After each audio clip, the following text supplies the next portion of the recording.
म्हणजे लग्नाच्या वेळी ते अशिक्षित होते, परंतु त्यांचा नवरा ज्योतिबा फुले यांनी त्यांना शिक्षण घेण्यासाठी उत्तेजन दिले.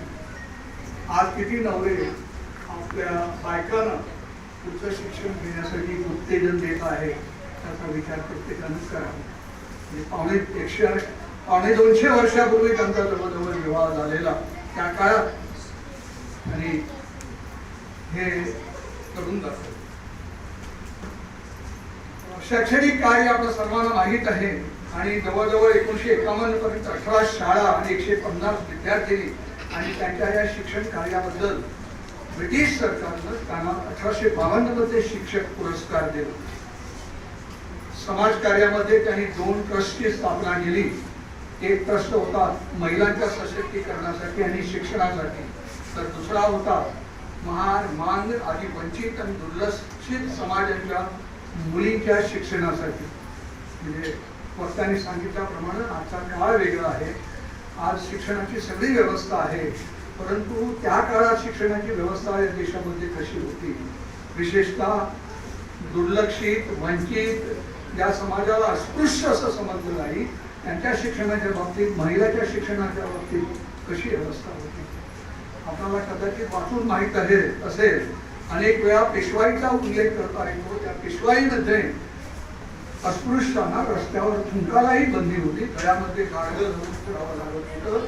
एवढंच नव्हे तर अस्पृश्याची सावली सुद्धा उच्चवर्णीयावर पडली तर त्याला उच्चवर्णीया करून त्याला त्रास दिले जात असे. असा त्या पूर्वीचा काळ होता. As she was born in a small village, Naigaon, which nestles in Maharashtra. She was born to a beautiful couple, Lakshmi Bai and Kandoji Patil. And during those days, child marriages prevailed. She was married barely at the age of 9 to a young boy who later on became social reformer, Mahatma Jyotirao Phule. He was barely 12 or 13 years when this couple got married.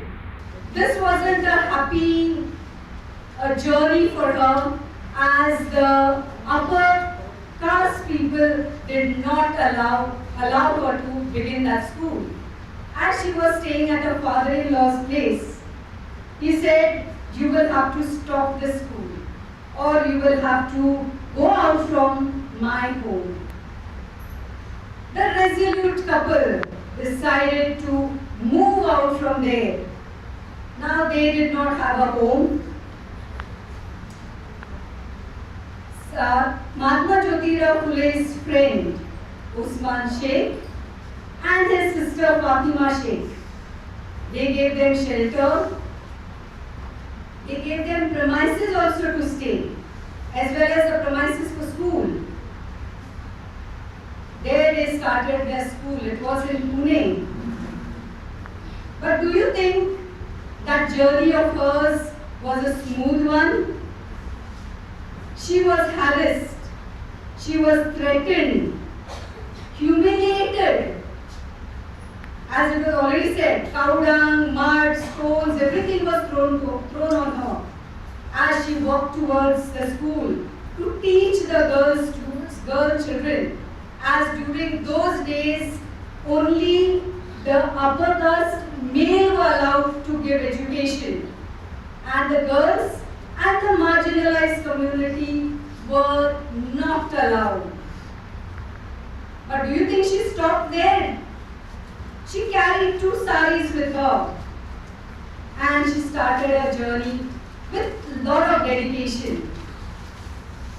She said, "Work hard, study well, do good to eradicate discrimination." फुलेनं जरी महान कार्य केलं तरी पुढच्या पिढीसाठी आम्ही महान कार्य करायला पाहिजे अशी माझी अजून इच्छा आहे. काही आर्थिक दृष्ट्या व काही तात्विक दृष्ट्यावर प्रचाराच्या दृष्टीने जर तुम्हाला मदत हवी असेल तर मी माझं घर 24 तास ओपन ठेवलेलं आहे. कधी रात्रीचे या, कधी या, तुम्हाला हवी ती मदत मला मिळेल. कारण मला ठाऊक आहे की मी लहान असताना खूप वेळा पुणे, मुंबई, नागपूर इथं दौरा करत होतो. त्यावेळी मला पुस्तकांची गरज होती, मोठ्या मोठ्या एक मार्गदर्शनाची गरज होती आणि माझ्या सगळ्या रेल्वे स्टेशनवर तिकीट नाही म्हणून माझी नाव नोंदणी आहे.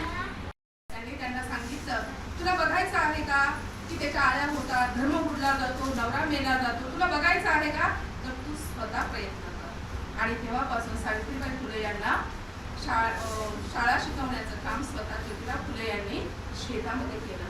त्यांना काळी पुस्तकाच्या मुलांसारखं नव्हतं, तर त्यांनी शेतामध्ये धरणी माता आणि झाडाच्या काड्या याच्यावरती त्यांनी बीज गणित, अक्षर वेगवेगळी गिरवली आणि त्या